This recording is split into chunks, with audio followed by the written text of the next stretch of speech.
Think about this for a second. Right now, at this very moment, there is probably money sitting in a bank account with your name on it. Maybe it's your checking account, the one you use to pay rent and buy groceries. Maybe it's a savings account you've been quietly adding to for years. And the reason you're not panicking about that money, the reason you can sleep at night without lying awake wondering whether it'll still be there in the morning, is because somewhere in the background, largely invisible to you, is an institution that most Americans couldn't pick out of a lineup, but that controls the financial heartbeat of the entire nation. The Federal Reserve, the central bank of the United States, the entity that sets interest rates, manages the money supply, acts as a lender of last resort to the banking system, and in moments of genuine crisis, steps in to prevent the whole financial structure from collapsing in on itself. Most people give it about as much thought as they give the electrical grid. It's just there. It works. And you trust it the way you trust gravity. But here's the thing. The Federal Reserve didn't exist until 1913. And for the first 137 years of this country's existence, the United States operated without a central bank for most of that time, without any unified system for managing the money supply, regulating credit, or stepping in when things went catastrophically wrong. And things went catastrophically wrong, constantly, in ways that would be completely unthinkable to a modern American. Because before the Federal Reserve, financial panics weren't rare black swan events that struck once in a generation and shocked the world. They were a regular feature of American economic life. They came roughly every decade, sometimes more often. Banks failed by the hundreds. Credit froze overnight. Businesses collapsed without warning. Workers lost their jobs by the millions. And ordinary people who had done nothing wrong, who had worked hard and saved carefully and played by every rule the system gave them, watched helplessly as their savings vanished and the economy buckled underneath their feet. So the question becomes, if there was no Federal Reserve, no lender of last resort, no institution standing between the American economy and total collapse, how did this country function at all? What actually happened during those panics? Who stepped in? What did it cost? And what had to go so spectacularly, so publicly, and so undeniably wrong that even a nation of fierce individualists who despise the very idea of centralized financial power finally broke down and created a central bank?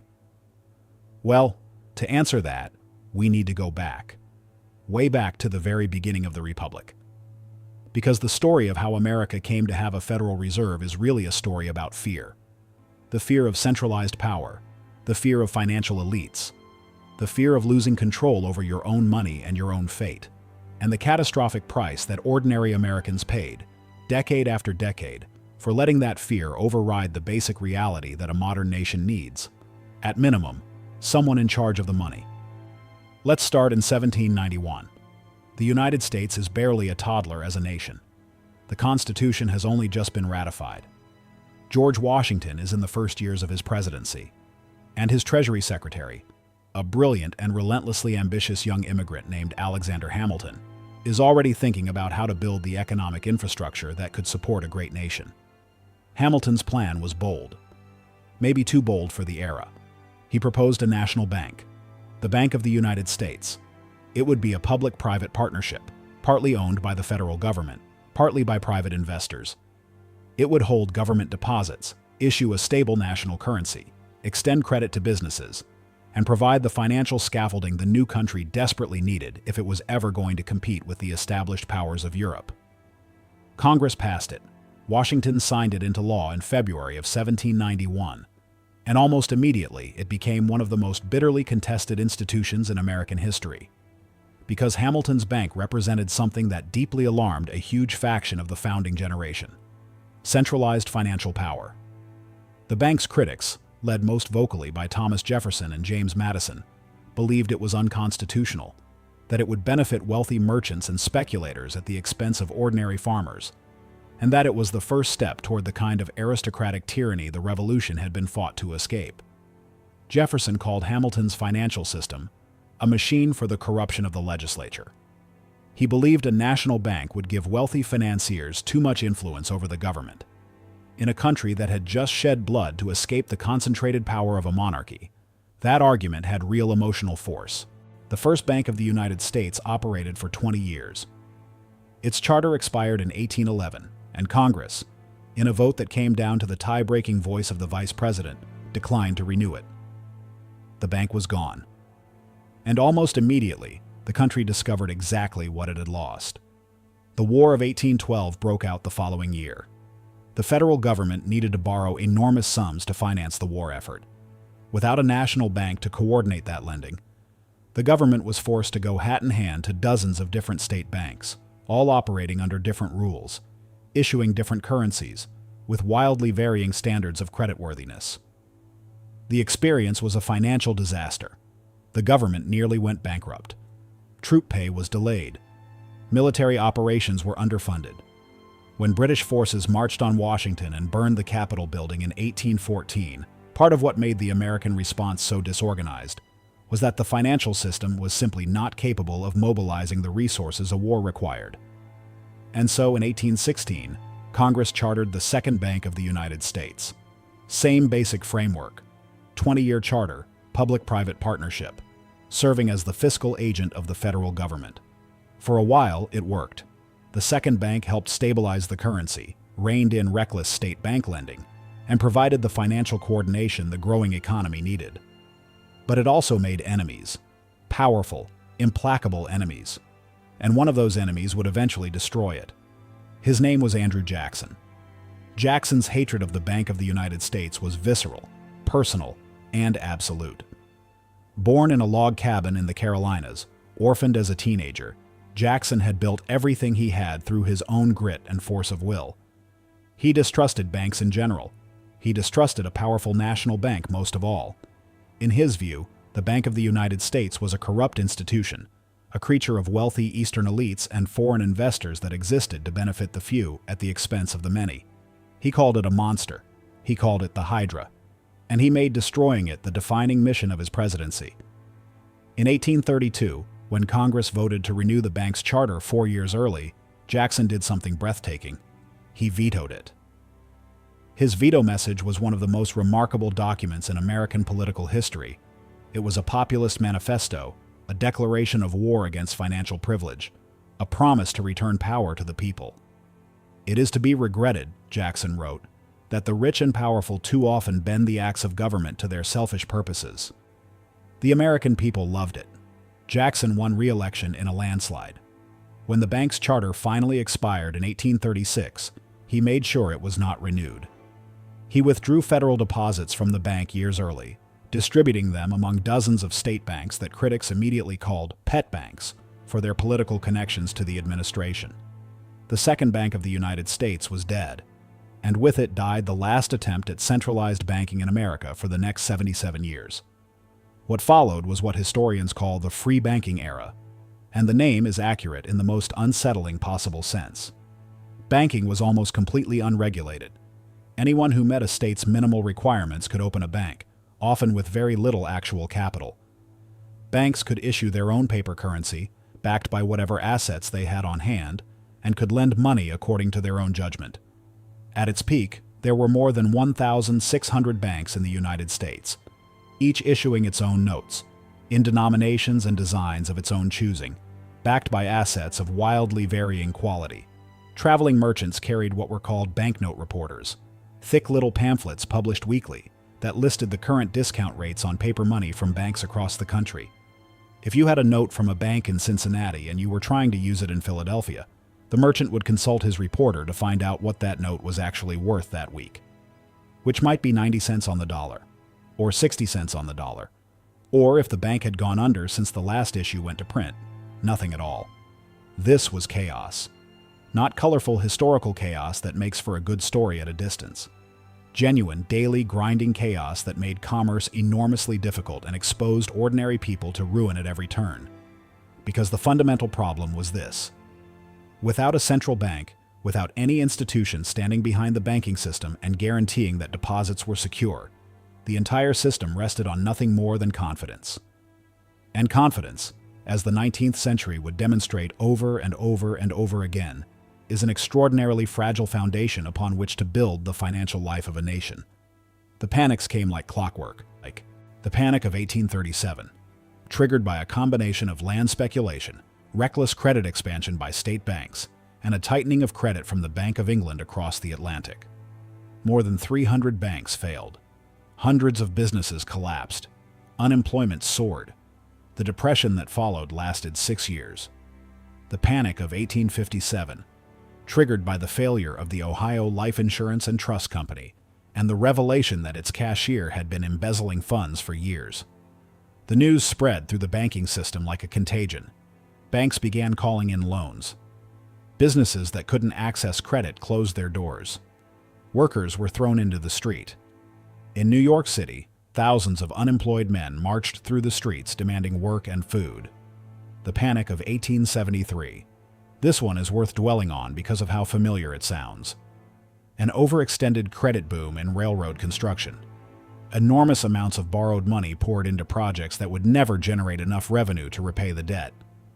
When J. Cook and Company, one of the most prominent investment banking firms in the country, collapsed under the weight of its Northern Pacific Railroad exposure, it sent shockwaves through the system. The New York Stock Exchange closed for 10 days. More than 100 banks failed in the first year. The depression that followed lasted 5 years, long enough that contemporaries called it the Great Depression, a name that would later be reassigned to an even more catastrophic collapse. The Panic of 1893. Again, railroad overexpansion. Again, credit collapse. Again, bank failures cascading across the country. This time, more than 500 banks closed and 15,000 businesses failed. Unemployment reached nearly 20%. The Federal Treasury's gold reserves fell so low that President Grover Cleveland had to arrange a private loan from banker J.P. Morgan just to keep the government solvent. Think about that. The United States government was so financially helpless that it had to borrow money from a private citizen to stay afloat. And through all of it, there was nobody in charge. No institution with the authority and the resources to step in and say, "Stop. We will provide the liquidity the banking system needs. We will stop this panic before it becomes a collapse." Each crisis passed eventually, but each one left scars, lost savings, abandoned farms, broken businesses, human lives derailed by forces nobody had designed and nobody had the power to control. And the country rebuilt and grew and moved on without seriously addressing the structural problem. Because addressing that problem would have meant creating something very like a central bank. And creating a central bank meant confronting one of the deepest and most visceral fears in American political culture. The ghost of Andrew Jackson still stalked every conversation about banking reform. And then came 1907. The Panic of 1907 began in October, triggered by a failed attempt to corner the market on the stock of the United Copper Company. When the scheme collapsed, the banks and brokerage firms that had financed it found themselves in serious trouble. Word spread. Depositors began lining up outside Knickerbocker Trust Company, one of the largest financial institutions in New York City, to withdraw their money before it disappeared. Within hours of opening on a single morning, Knickerbocker was forced to suspend operations entirely. The news spread like fire. One institution after another came under pressure. Banks across the country began restricting withdrawals. The New York Stock Exchange buckled, and the entire American financial system teetered on the edge of total collapse. And here is where something extraordinary happened. Something that illustrated, more vividly than any policy argument ever could, exactly what was wrong with the way America had organized its financial life. Because in the absence of any government institution to manage the crisis, the job fell to one private citizen. His name was J. Pierpont Morgan. He was 70 years old. He had a walrus mustache, a famously terrifying stare, and more personal financial power than most governments. Morgan had spent his career reorganizing railroads, creating U.S. Steel, and orchestrating financial deals of staggering scale. When the Panic of 1907 erupted, the government of the United States, with no tools and no institution to deploy, looked to this one private man to save the economy. Morgan summoned the heads of every major New York bank to his personal library on Madison Avenue. He literally locked the doors so they couldn't leave. Over a series of tense, exhausting all-night meetings, He forced them to pool their resources and inject liquidity into the institutions that were failing. When New York City found itself unable to meet its payroll because the credit markets had collapsed, Morgan personally organized a loan to the city. When the New York Stock Exchange needed $25 million in 15 minutes to avoid a complete shutdown, Morgan arranged it. He was, for the duration of the crisis, the de facto central bank of the United States. One private citizen, accountable to no one, operating entirely on his own judgment and self-interest. The crisis passed. Morgan was hailed as a hero, but thoughtful people on both sides of the political aisle recognized the same terrifying truth. The stability of the American economy had just depended entirely on the personal willingness and ability of one elderly private banker to intervene. What if Morgan had been less capable? What if he'd been less willing? What if he had simply been dead? You cannot run a modern industrial economy on the heroism of private individuals. Something structural had to change. The political will for banking reform was finally there. But the battle over what form that reform would take was fierce, complicated, and ultimately resolved in a place nobody expected, a private hunting club on a remote island off the coast of Georgia. In November of 1910, a group of men boarded a private rail car in Hoboken, New Jersey. They traveled with extraordinary secrecy, using only first names to avoid recognition, carrying their own luggage so there would be no porters who might talk. Their destination was Jekyll Island, a private retreat accessible only by boat, owned by the members of an exclusive club that included some of the wealthiest men in America. The group included Senator Nelson Aldrich, who chaired the Senate Finance Committee, Frank Vanderlip, president of National City Bank, Henry Davison, a senior partner at J.P. Morgan and Company, Paul Warburg, a German-born banker who had spent years studying European central banking systems, and several other financial and political heavyweights whose combined influence over the American economy was almost impossible to overstate. They spent 9 days on the island, working in complete secrecy, drafting the legislation that would eventually become the Federal Reserve Act. The secrecy was deliberate and necessary, because if the American public had known that banking reform legislation was being written in a private island retreat by Wall Street bankers and their political allies, the political backlash would have been devastating. This was the progressive era. Anti-bank sentiment was at a fever pitch. When the resulting proposal, called the Aldrich Plan, was eventually revealed and the populist leader William Jennings Bryan found out who had written it, he declared it a triumph for the money trust. And the Aldrich Plan died, but the Jekyll Island framework didn't die with it. The basic structure survived, filtered through years of political negotiation, renamed and reshaped to obscure its origins, until it finally emerged in December of 1913 as the Federal Reserve Act. President Woodrow Wilson signed it into law on December 23, 1913. And with that signature, the United States finally, after 137 years of crisis and catastrophe, had a central bank. The Federal Reserve was deliberately built as a compromise between competing anxieties. The fear of centralized power was addressed by structuring the system as a network of 12 regional Federal Reserve banks spread across the country from Boston to San Francisco. No single eastern city would dominate. The fear of private banker control was addressed by giving the system a board of governors appointed by the president and confirmed by the Senate. The fear of government control over private banking was addressed by giving member banks a role in the governance of the regional reserve banks. It was a hybrid, a distinctly American compromise that satisfied nobody completely. But it was something. For the first time, there was an institution with the authority to create money, to lend to banks in crisis, to set the basic interest rate that governed the cost of credit across the entire economy. The lender of last resort that had been absent for 137 years finally existed, except it failed. Catastrophically, immediately, in exactly the way it had been created to prevent. When the stock market crashed in October of 1929 and the banking crisis of the early 1930s began to unfold, the Federal Reserve had been in existence for 16 years. It had the tools to respond. The question was whether its leaders would use them.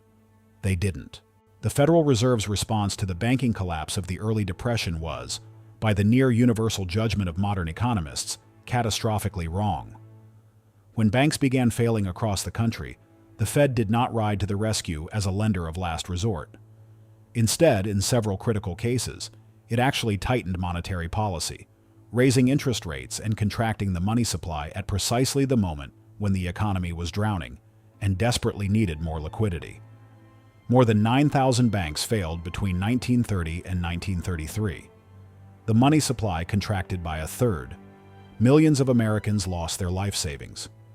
The unemployment rate climbed past 25%, and the Federal Reserve, the institution built specifically to prevent exactly this kind of collapse, stood watching while it happened. The reasons for this failure are still debated by economists.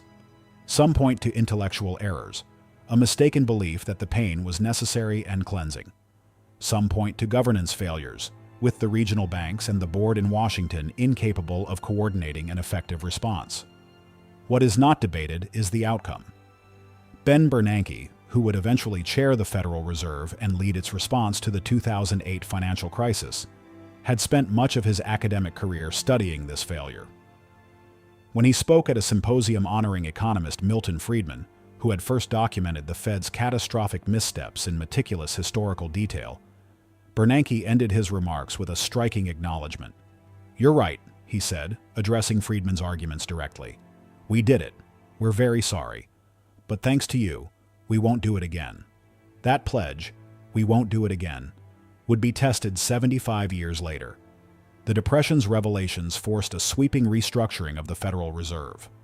The Banking Act of 1935 centralized power in the Board of Governors in Washington, reducing the autonomy of the regional banks that had contributed to the disastrous non-response of the early 1930s. The institution was rebuilt with clearer authority, clearer mandates, and clearer accountability. Over the following decades, it grew into something increasingly resembling what Hamilton had originally envisioned, a powerful central authority capable of managing the financial life of the nation. But the story doesn't end with reform, because the same authority that allows the Federal Reserve to stabilize a financial system can also be used in ways that favor some Americans over others. And the history of the Federal Reserve, like the history of so many American institutions, includes a darker chapter that cannot be ignored. The Fed's congressional mandate is to pursue maximum employment and stable prices, what economists call the dual mandate. In practice, managing those two goals requires making choices with enormous distributional consequences. When the Fed raises interest rates to fight inflation, as it did dramatically in the early 1980s under Chairman Paul Volcker, it makes borrowing more expensive, slows economic growth, and can drive up unemployment. The pain of those rate hikes fell most heavily on working-class Americans who lost jobs, and on small business owners who couldn't afford credit. When the Fed cuts rates to stimulate the economy, it makes borrowing cheaper and tends to push up the prices of financial assets, stocks, and real estate. And because wealthy Americans own a disproportionate share of those assets, low interest rates tend to make the already wealthy wealthier faster. This dynamic became impossible to ignore after the 2008 financial crisis.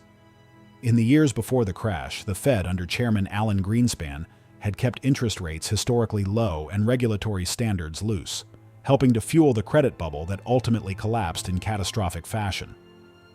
When the crisis hit, the Fed under Ben Bernanke responded with the speed and force that the 1930s response had so devastatingly lacked. Rates were cut to essentially zero. Massive programs were launched to purchase financial assets, pumping trillions of dollars into the banking system. Emergency lending was extended to prevent the collapse of institutions that had been central to creating the crisis in the first place. The financial system was saved, but the benefits of that rescue concentrated overwhelmingly at the top. The working-class families who had lost their homes, their savings, and their jobs received comparatively little. Trillions flowed upward through the financial system. Pain concentrated downward through communities and neighborhoods.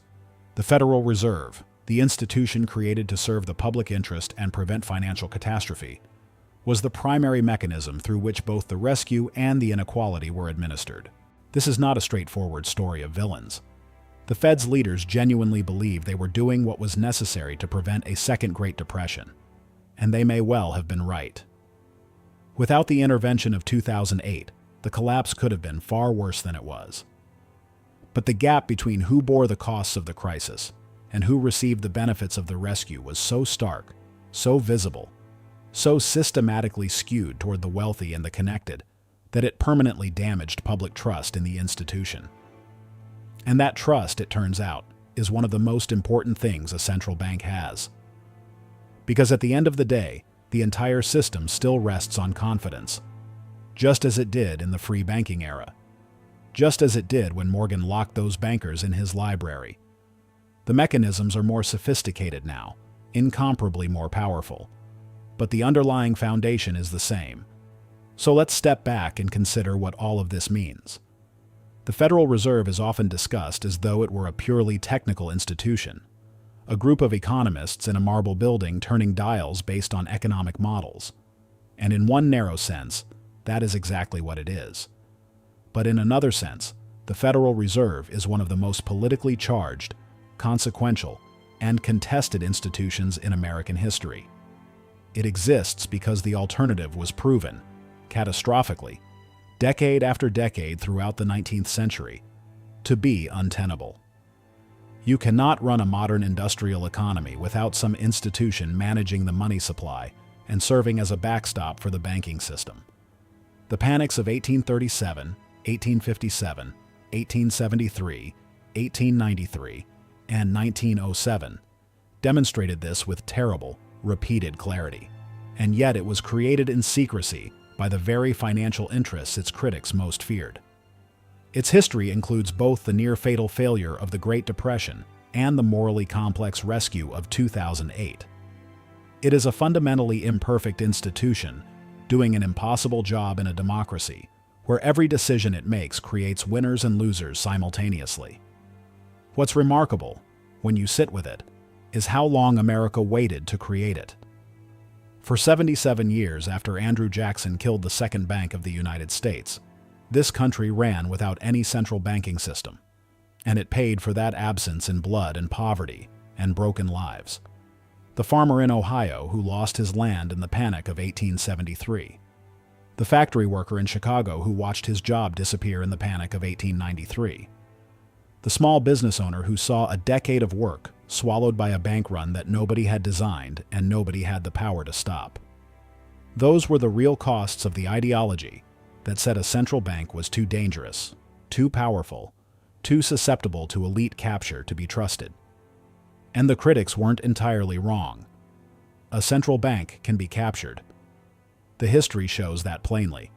But the alternative, as the 19th century demonstrated over and over again, was not freedom. It was chaos. It was regular, grinding, destructive chaos that fell hardest on the people with the least ability to absorb it. The Federal Reserve is the result of finally accepting that truth, not gracefully, not cleanly, not without enormous political compromise and more than a little secrecy, but finally. The next time you check your bank balance on your phone, the next time you swipe a card and trust that the number on the screen is real and the money behind it is safe, take a moment to consider what that confidence actually rests on. It rests on an institution that didn't exist for most of this country's history. An institution created in secret on an island in Georgia by the very men its critics most feared. An institution that failed spectacularly, reformed dramatically, and has tried, with all the limitations of any human creation, to do something that genuinely has to be done. Before it existed, there was nothing standing between ordinary Americans and the next financial panic. Nothing except luck, time, and the willingness of one very old banker with a very good library to lock the right men in a room until they agreed to cooperate. That was the system. One man's library, a closed door, and a lot of hope, and it was not enough. If you found this story as fascinating as I do, please consider subscribing to the channel. It really does make a difference, and I genuinely appreciate every single one of you who takes the time to do that. Also, if you haven't already, make sure you check out this video right here. I think you'll love it.